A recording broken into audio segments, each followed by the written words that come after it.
Well,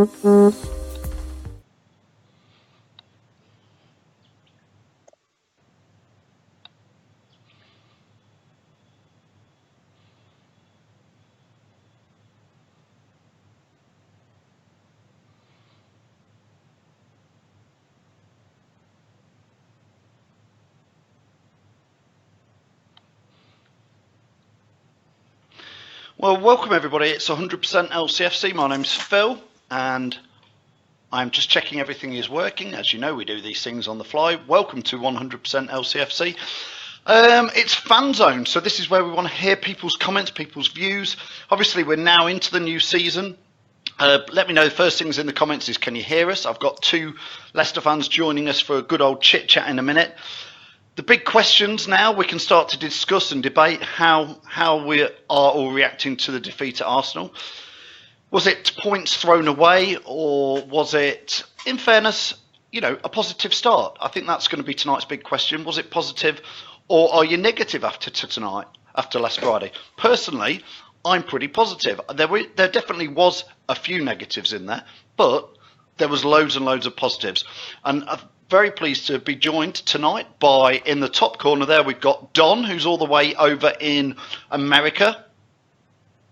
How we doing? Very good, Don. Thanks for joining us on Fanzone on Monday. And in the bottom there, we've got Tom. Now, while I check the feed, and just what we want people to do is put their comments in. We're going to read them out. We want to know what you think.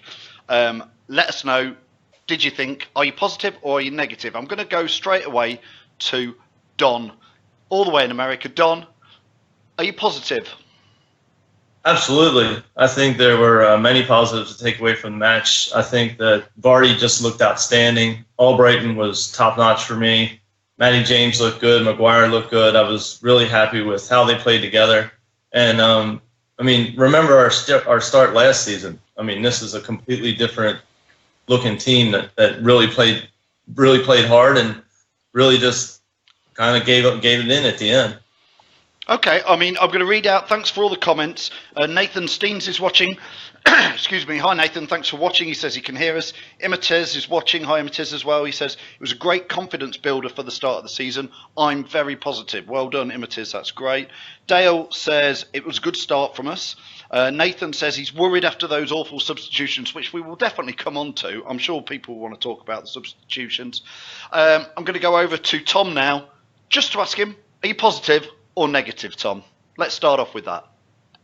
I think you've got to be positive about it. Okay, it's 4-3, 3-2 up with 10 to play, and we blew it with a couple of silly mistakes from defending. But in general, I think you got to there's so many positives. He hits upon them. Vardy looks sharp as anything. He probably looks, he won the sharpest in the league being a striker at the beginning of the season. Yeah, before we came on air, that was just before we came on air, wasn't it, Tom? Don was saying Vardy looked. Don, tell us what you were saying. I think Vardy looked like he was in mid-season form already. He looked fresh. He was. The runs that he had, and with him and Albrighton and Okazaki connecting the way they did, it looks to me like they're literally in mid-season form. Yeah, sorry. Come back to you, Tom. You were saying before we burst off there. No, it's all right. For me, it's positive. Yes, there is some little negativity about it, and there's little bits that we can improve on, but mainly positive. You've got to look at it. Arsenal had to go for a totally different approach for the last 20 minutes of the game to what they normally play. They went to, we're not going to be able to defend, so let's just score more goals than Leicester. And they brought on Ramsey, brought on Giroud, and they brought on Ramsey. There's 3 big names and big guns to chuck on, and they turned the game in theory. Giroud out-muscled us. Ramsey started to make the runs, what people didn't pick up. They just basically went for the opposite of what Arsenal ever do and try and play tiki-taki football, and just went for, we're just going to outscore Leicester. That's the only way we're going to beat them. They did some good stuff with that. I'm going to read out a few comments. Please put in the comments below what your thoughts were, whether you're positive, whether you're negative, what you were happy with, what you were unhappy with. James Byford, thanks James for watching, says, it was great going forward. It's just we needed to defend as a team and get a bit more organised. Ivan Smith, now, we all know Ivan. He is the bringer of doom and gloom, but we'll always value his comments. And he's got a point here, and I'm going to ask you Ivan's question here, basically, to both of you two guys. Ivan says, We have only won 3 in 15 games. Saying 7 pre-seasons is just hiding from the fact. We've not been... Yeah, I just look at it as a fresh season. Go on, Don. I saw that comment, and it's a valid point, but I also think that the way they played yesterday or Friday, they just looked like a completely different team, like the team that closed out the end of last season, and I thought they just looked really, really solid. Yeah, Tom, what would you think to Ivan, bringer of doom and gloom's comments? I'm going to go with what Jermaine Jonas said, quite an interesting point. Watching Leicester on Friday night was like watching the Leicester that won the league, defending quite well at times, and then a counter-attacking football that won us the league. We look like the old Leicester from that season. Yes, okay, the silly mistake cost us the game, and we didn't defend as good as we can do. But it was like watching that title-winning season when we attacked with pace, we attacked direct. Where last season we weren't doing that. We were trying to build up too much, and Albright and Mahrez, Vardy, they don't want that. They want the ball at the feet and get it in the box. Look, I know what I would say, and I've seen him put 3 after each game. He's put something from this many games, something from that many games. It's a valid point, but I think now we need to back the team and go into it. It's a new season. That's gone now last season, and we build for this year. I have spoken to Ivan just about a week ago, and he has agreed he's going to come on one of these Skype chats with us finally. Jason Mills says, not many teams will go to Arsenal and score 3. It's a great point. It's a shame we had to lose to do it, though. James Byford says, I think Vardy has got a chance for top 3 in the Golden Boot table if he carries on like that. Mick Paget says he's very positive. We played well. Ivan's come back and said, what's positive about a defeat? You don't get points from this logic. Arsenal haven't won in 6 seasons as an opener. Guys, my logic is that whatever sort of season we're going to have this year, it's probably not going to be one where an away win at Arsenal is a must be 3 points. Would you agree with that, Tom? Oh, this season's all about building again. You know, look, we won the league and it was amazing that year. We had the success of the Champions League last season. This year, for me, if you finish 9th or, like do a Stoke and finish 3 seasons in 9th or 8th, as long as you're building and you're getting the right players to push the team forward, and that's what we've got to do now as a club, is bring the right players to move that team forward. It will happen in time, but I think we've just got to take a step back and realise we're not going to get the results that we had this season. We won the league every single time. The Arsenal, it is a positive. I'm sorry, you can't go to Arsenal and score 3 goals for fun. We did it by playing some good football at times. If we'd just not switched off the final 10, we would have got 3 points. It's quite simple. We're going to come on to that last 10 minutes in a minute. Jason Mills, thanks Jason for watching, says the game was lost on a pathetic decision by Mike Dean, the referee, Don. What did you think to that? It was controversial. For me, it's not about blaming one ref decision, but Don, do you? I wasn't a fan of the refereeing in the entire match, to be honest. Well, nobody's a fan of Mike Dean. Yeah, I actually thought it was quite unbalanced and a bit biased. But that's just the way it is. And you're going to go into Arsenal, you're not going to get anything. You're going to have to earn everything you get from it. So, they handled it well. They didn't get frustrated, and they played hard. Yeah, I mean, I'm trying to give a balanced view here in the middle. I'd say Ndidi was lucky to not give away a penalty with the handball.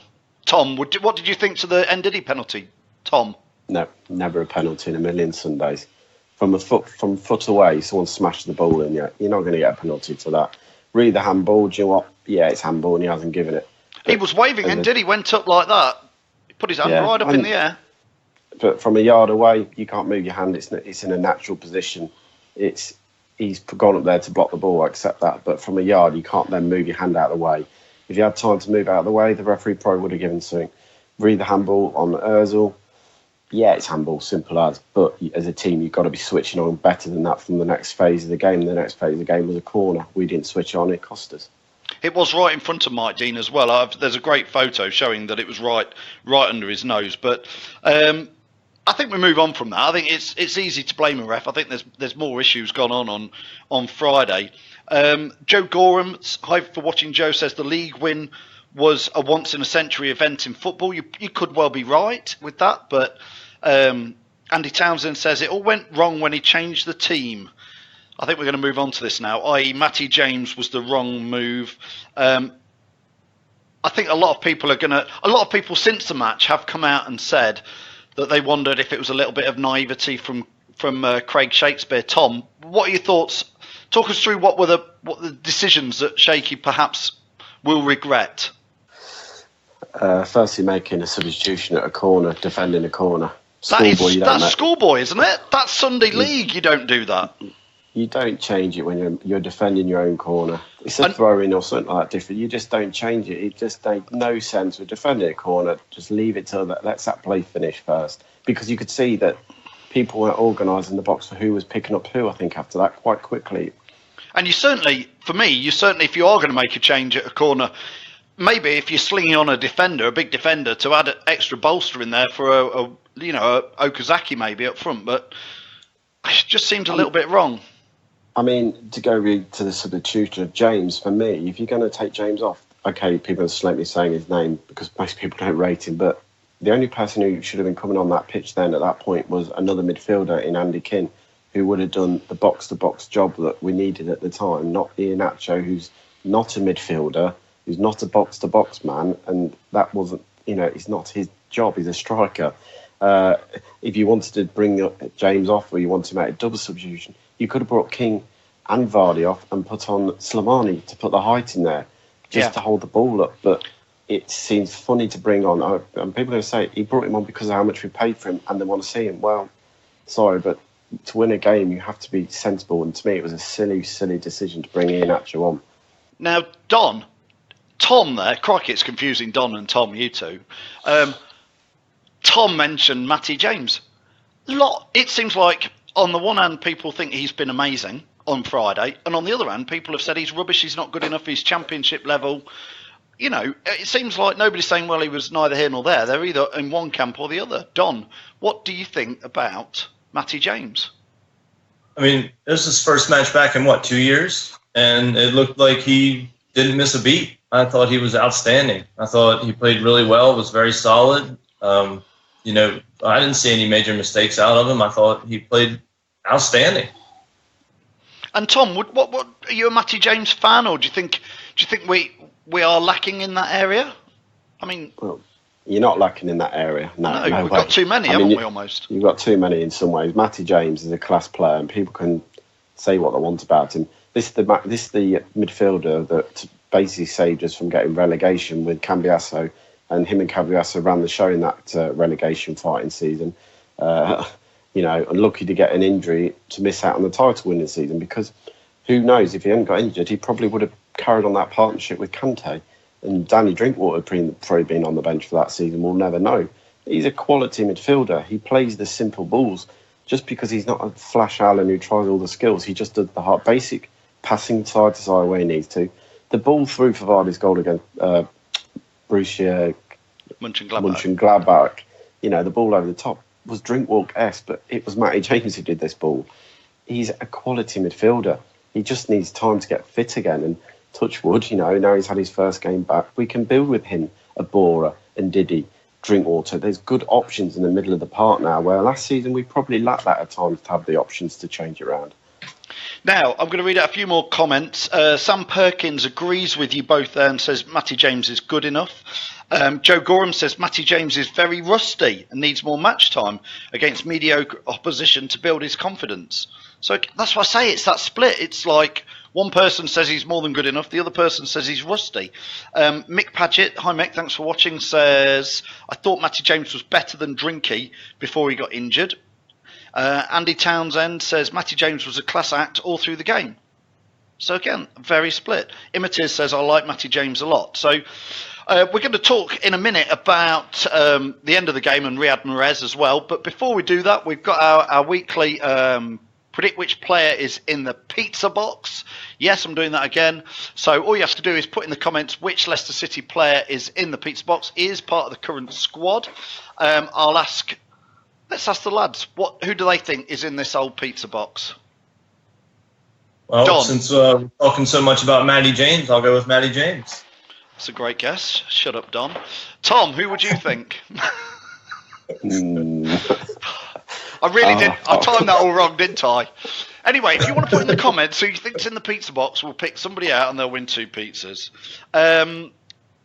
Let's talk about the end of the game. We made the substitution, and then we managed to turn what looked like it was going to be an amazing 3-2 away win into a 4-3 defeat with Giroud coming on and scoring that winner. I think Tom, just what a shame it all happened. I've heard as well, again, it's only a rumour, but I've heard that Mr. Vardy punched a hole in the Arsenal tunnel with his fist and has hurt his wrist, believe it or not. I don't know if you've heard that one, but as he was walking down there, he's giving it a good old punch, which is probably why he's always got a wrist support blue cast on. Yeah. I was about to say the same thing. Maybe we'll see the cast again. Yeah. Well, I always said he should just play with the cast. That's like his trademark. But, Tom... Vardy's point came out of the game and turned around and said this happened to us 3 seasons in a row now, that, like, you know, the title season, we lost 2-1 in the last minute. Last year we were unlucky because the ball hoofing flies into the net. This year again, silly mistakes cost us getting a win at Arsenal. So we're not far off getting this win. Like Vardy said, it's frustration that we've made silly mistakes that cost the game. I mean, just before you go to the end of the game, I mean, the turning point for me in the game was just before half time, conceding such a poor goal. And it all stems from one man in theory. He did some great work in the game, Mahrez, but the ball comes to him as he plays out. He's just got to clear it and go hard and go long with the ball. He didn't need to try and flick it past the Arsenal defender or over him. Just clear it, Riyad. There's no time in the game at that point to try silly skill outside the area, because as soon as they got the ball, we were in a mess at the back, and it cost us, really. Again, I call it Sunday League football. It's another basic which you try and teach all the young lads when you're playing football is there's a time and a place to do the skills, and the place is not in your own half, really, most of the time. Try and do it in their half. And like you say, when you're just counting down the clock, Don, into half time, you just need to keep hold of the possession, don't you? A lot of people not happy with Mahrez and he looked sloppy when he let it go. He just sort of looked like, oh, what the, do I care that I've let it go? Yeah, I was pretty unimpressed with his play overall, but yeah, I mean, that's just what we'd call a rookie mistake. Yes. I mean, that's and I'll tell you something that instantly I thought of when that happened is the year we won the league. How many times did you see the defenders just clearing the ball, just constantly getting it out of there? Every time we were pressed, every time somebody came at us hard, we just got it out. It didn't matter where it went. We just got it deep and out, and they reset themselves so they could get control. And, that's unfortunately a really bad decision. I mean, that's a question to you, Tom. Was it naivety again? I mean, we're talking about schoolboy or Sunday League errors. Mahrez doing that? It's not naivety. It's Riyad Mahrez for you, sadly. He's a showman and he tries to do it too much. Don't get wrong, look, Riyad Mahrez is probably one of the greatest footballers to ever play for the Leicester City Football Club and will be up there at the highest amount for me, whatever happens. But there's a time and a place, and he's tried it too many times over the years. And even last season, the title to reading season, he did it because he could do it. Players weren't expecting him to do things. The last 2 seasons, players have worked him out what he's going to do. He's too easy to predict some of the times. When he's on fire, he's not easy to predict, and you can see defenders get ripped. But some of the other ones are basically like the flick over the defender. He read it, he cleared him out straight away and got the ball off him. And like I said, if he'd turn and sprint back, you want to moan, but to throw his arms up, shrug his shoulders, that's the bit of the Riyad Mahrez what frustrates a lot of fans, I think, when it comes down to him. Do you think he did that, Tom? I don't know if I was misreading his body language when he let the ball go. It just looked like he was like, didn't look. I just think didn't bother. Did like, okay, I've lost it. I'll just wait here, see what happens. And it hit the net, and he didn't. While the rest of the defenders were trying to like query what had gone off, he just stands there and looks like, oh, okay then. Well, Simon Harron has come on here and said 200 players were playing at the weekend, and Mahrez covered more ground than 180 of them. I don't know that fact. I assume, Simon, that's a stat. I've seen that. Okay. But Simon Harron also then says, sell Mahrez and buy Fabregas. Joe Gorham says he agrees that Riyad is now predictable. Stu Granger says, spot on, Tom. He said he was trying to up his price tag with fancy football. I said this weeks ago. though, about us training and planning for life without a player that doesn't want to play for the club. The greatest footballer to grace a Leicester City shirt, but his head isn't at City anymore. Well, we know his head's not there because he released a statement, 8 or 9 weeks ago. He also came out with some comments when people were asking him about Roma, saying he would be really interested to talk to Roma and go there, but he's not been allowed to because they're not meeting his asking price, which you can't say much more than you don't want to play for a club than some of these comments. James Byford says, everyone is criticising Mahrez, but he was one of the players who covered the most ground. Okay. Imites says, I've got to admit, I think Mahrez has to go now. His head's gone. If his head's gone, why are we playing him? I suppose we've got to play him to sell him. Tom? Can I just come back to the point where this whole covering the most ground, that's brilliant if you just run around for 90 minutes. Look at Robbie Savage, he used to cover bloody hundreds of grounds, but he tackled and he worked hard for the ball. Riyad can run up and down and all he wants, but if he's not doing anything to the team, what's the point? Yeah. And Don, time for Riyad to be sold, I guess. I'm not a huge fan of his because, to me, he's not a team player. He's a very individual player. And I like the comment you said to me about, teaching me a little something about you're going to have that guy that's that way. But to me, that's how Leicester wins. They win. That's why part of the reason I fell in love with that team is because they play so well together and they work so hard together. And when they won the league and when we play well, Mahrez is sending balls across. He's getting balls into the box. And over the last season or so, that hasn't happened. I mean, what was that stint where he went with Vardy without a pass to Vardy for how many games was it? It was like 8 games or something. Or matches. It was incredible. And to me, he's continuing to do that to try and show himself off and to get a bigger price tag. Yeah, I mean, I thought he was okay on Friday. Well, I suppose okay is perhaps a bit generous, but I still like Riyad, but I think it's all about a head game for him. And if his head's gone, then that's... I remember when I speak to Alan Young, he says, I think 80 or 90% of what a footballer is going to do is all in your head. That's what he says. You've got to have that confidence. You've got to have that belief. And he says when that goes, when you get what do they call it in golf? The yips, isn't it? Or something where it's about the confidence. I'm going to read out a few people's comments. If you can like and share the video, that would be great. And we are going to be here every Monday at 8:30 till 9. So we've got about 5 or 6 minutes left.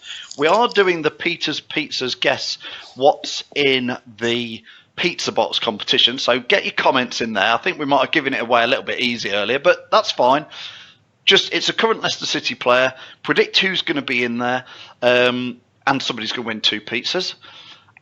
And we've also got, our pals over at ADT have got 2 tickets to the test match to England, who are playing the West Indies a week on Friday, the 18th of August. Got 2 tickets there. So if anybody's interested in 2 tickets to watch England play the West Indies, Tom, I can see is waving on my other screen. You like a bit of the cricket, do you, Tom?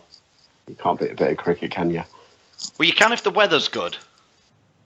Or you can't beat it. Yeah, just drink. You can still drink.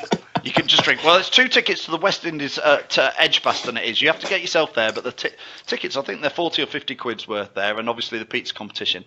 So we've got 5 minutes left. People, put your comments in there. I'll read the last few out from people.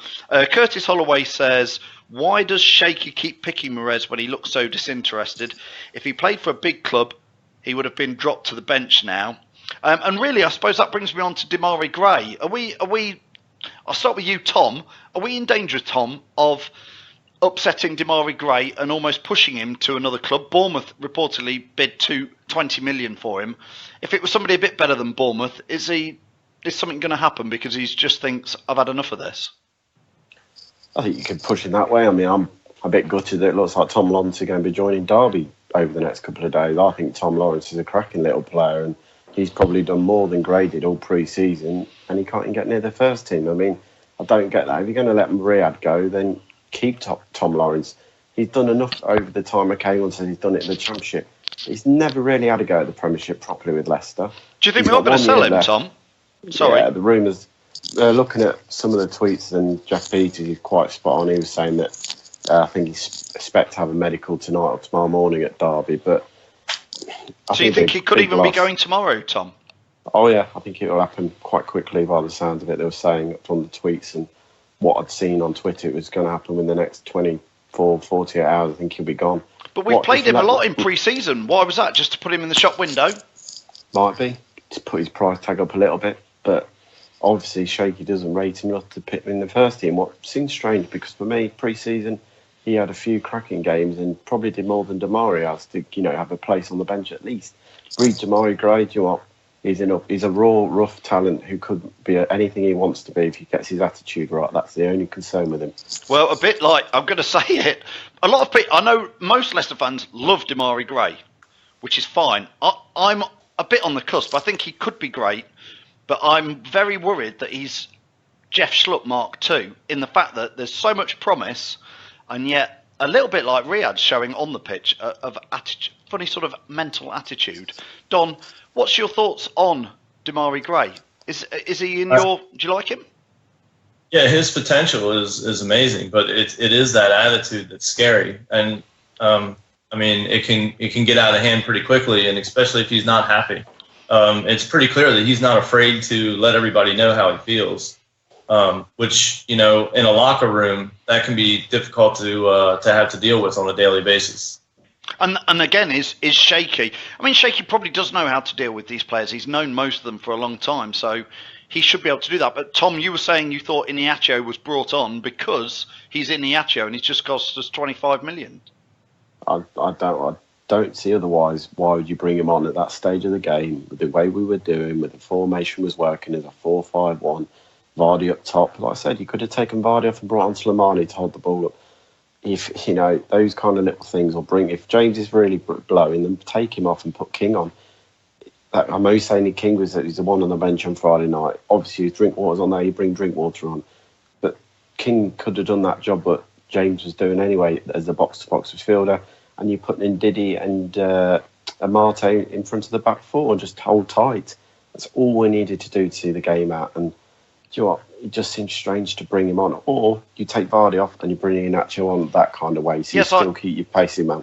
There's so many options they could have done. It just seems strange to bring another forward on and go back to, 4-1-1, but 4-4-1-1. But it just seems strange when we'd gone to a 4-5-1, what was working. I'm going to read the last few comments before we've got a couple of minutes left. If everybody could like and share the video, I always appreciate that because it helps us spread what we're trying to do here every Monday at 8:30. Andy Townsend says, spot on with that comment, Tom. And Mark Bright says, all Brighton should always start very underrated. I totally agree with that. He's the first name on my sheet. Simon Harron says, well done, Okazaki, in scoring. Yeah, it's nice to see him. By the way, fantastic effort from Maguire to get that ball back in for Okazaki. I really do think Maguire's going to be a big Leicester player over the next couple of seasons. Adam Foster says, we need a replacement for Mahrez ASAP. He will go. Maguire was absolute class, that's just what I was saying, and deserves credit for how he played on Friday. But an additional centre-back is a must. Nathan Steen says, can't make big mistakes like that Arsenal last 10 minutes regularly. Lee Chapman, hi chappers, how you doing? Hopefully get you on here next week. Mahrez was closed down, Lee says, very quickly by Arsenal, especially against the throw line. Play him in the middle attack. He's far better there and gets goals from these positions. Other than that, it's Gray's time to shine, he says. Jude Kinch says he's not sure on Morgan anymore. Mick Paget says all Brighton should be in an England shirt.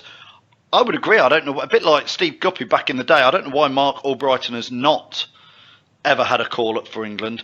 Ivan Smith saying, let's positively think about the Brighton defeat, lol. Oh, Ivan, you are. I mean, again, before we go, to be fair, Ivan, good point, Brighton. I'm going to ask you both, we're going to finish with this. Somebody said earlier, Brighton is already a 6-pointer. I don't think it's a 6-pointer, is it, chaps? But it is a potential banana skin. I'm going to start with you, Don.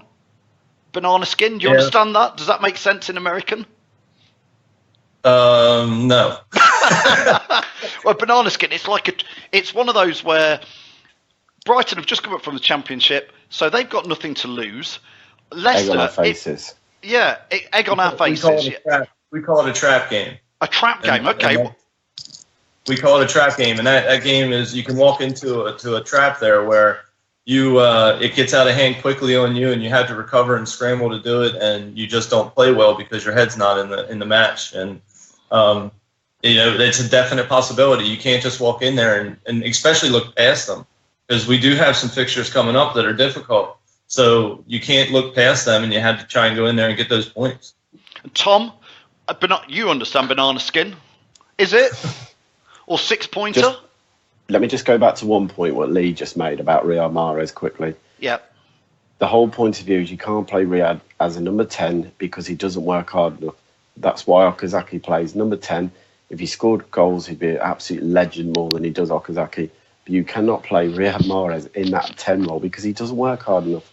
Read the Brighton game, it is a potential banana skin. I watched their game versus Man City at the weekend, and I didn't really rate them that much at all. I didn't think they're very threatening going forward. They tried to defend as best they could, and again, a bit like Leicester, the lack of concentration, Aguero got in and scores. The only person who worries about coming back and haunted us is Mr. Knockout might put one in the top corner. Just going to say that. Don? It is a massive game at the weekend because you lose 2, you suddenly look at our fixtures with Man United, Liverpool and Chelsea coming up, and you're looking where those points are coming from. Well, when the fixtures came out, I did a live video watching them come out live, and I said, "My God, that is a disastrous first 6 games, or really, really hard first 6 games." But you've got used to it, and you just think, well, they're all hard, and you've got to play everybody. Don, do you remember? I don't know if you were. I know you're a fairly new Leicester fan, the last 3 or 4 years from there, but Anthony Knockaert. He's a massive, massive Leicester fans' favourite. A lot of fans, myself included. The big song we sing is "Don't Sell Anthony Knockaert." Don't sell Knockaert. I love the guy. I'm gutted that he left. I hope he doesn't score against us. But it would be highly disappointing. But I'd cheer. I'd almost cheer if he did, but I wouldn't want to. But I just love the guy so much. Yeah, I mean, it would be difficult to watch, but if we're up a couple of goals and it happens, so be it. And Tom, again, we were saying about Knockaert. I think most Leicester fans are pleased that he's finally got to the Premier League, and he's earned it, hasn't he? Oh, look, the bloke's a legend, As long as he doesn't fall over in the penalty area against us on Saturday and wins a penalty, I won't be fussed. But look, the bloke did a lot for Leicester City. He always played with a smile on his face and the passion, and the respect between Knockaert and Leicester always will be there, as far as you can see from Knockaert, from everything he did for the club. And I think he'll get a great standing ovation at the weekend if he starts or if he comes on. Do you think fans will sing "Don't Sell Knockaert"? I think they will. I think they will, possibly. Yeah. Yes. I certainly will be. I'll be happy to sing that. I don't mind. Before the game, not during it. No. After the game. Yeah. Well, after the game when we've won, we can be really good-spirited then. Last few comments, and we are going to go. Stu Granger says he's carrying an injury, isn't he? That's why he didn't play a full game at the weekend. I'm not sure about that. Jude Kinch says, apart from his vital penalty miss, which you're talking about, Jude, at Watford in the playoff semi-final, which was the best thing that ever happened to us. If he hadn't missed that penalty, we wouldn't have won the Premier League. I think that's pretty simple, which sounds ridiculous, doesn't it? Stu Granger says he's carrying injury. I've just read that. Knockaert didn't even start the weekend, so he won't be scoring against us. Trust me, he is one of those players who will come back and haunt you, and he would delight in it, bless him. Imitis says he loves Knockaerts too. Lee Lockwood says Morgan looks lost most of the time. I'm not sure, we're not going to chat about it now, but I'm not sure Morgan and Maguire is the right partnership. I think Maguire is the right centre-back, but perhaps not sure. Lee Chapman starts singing "Don't Sell Knockaert," Anthony Knockaert, surely gets a chant. I agree. Stu Granger says, at last, Tom, someone sees it like I do. Amen. I don't know which bit he's talking about that you've said, Tom, but as ever, probably you have Mahrez. The Mahrez stuff. Jude Kinch is predicting 6-1 to Leicester on Saturday. Anyway, from Don all the way over in Myrtle Beach, USA. How would you say goodbye from there? Thanks for having me. I appreciate that. You all have a good day. And we're seeing you, Don, aren't we? In November, you're coming to a couple of games. Coming specially over. Sure. I'll be there in the last week of November, beginning of December, to catch 2 matches, and can't wait for it. Fun. And you're coming over just to watch the matches, aren't you? Pretty much. Sure, spending the whole week in Leicester. Look at you coming to Leicester for a week, Tom. We have to put up with it every week. Thank you for joining us, though, Tom. That's all right. I don't live in Leicester anymore, so. Well, We'll see you on Saturday, Tom, down at the match, no doubt. I will see you Saturday. And we'll see. So thank you guys for joining us. And from me, Phil, thanks for watching 100% LCFC. If you can like and share this video like I always bleat on about, that'd be great. Don't forget the Peter's Pizzas competition. I really should have picked somebody, and I'm going to do it now. So I'm going to flick through all the comments. So if you want to know who was in the pizza, I shall open it now live. It is Matty James. Somebody got it right. I think lots of people got it right. So I'll have to go back through the things unless I can quickly see somebody, because it's not very exciting watching me scroll through hundreds of comments to find a Matty James. So I will pick one after this. Don't forget there is the ADT cricket offer if you wanted that one, although Tom's already bagsed it. He's there, I can see him, he's putting his thumbs up. And one final thing as well, just Peter's Pizzas have offered any Leicester fans who want to go before the match on Saturday, they can go and buy one get one free on pizzas, that is, if you fancy a bit of a pizza before you go down to the match. But from me, Phil, from Tom and Don, what I'd like to say is thank you very much everybody for watching, and we'll see you all next week.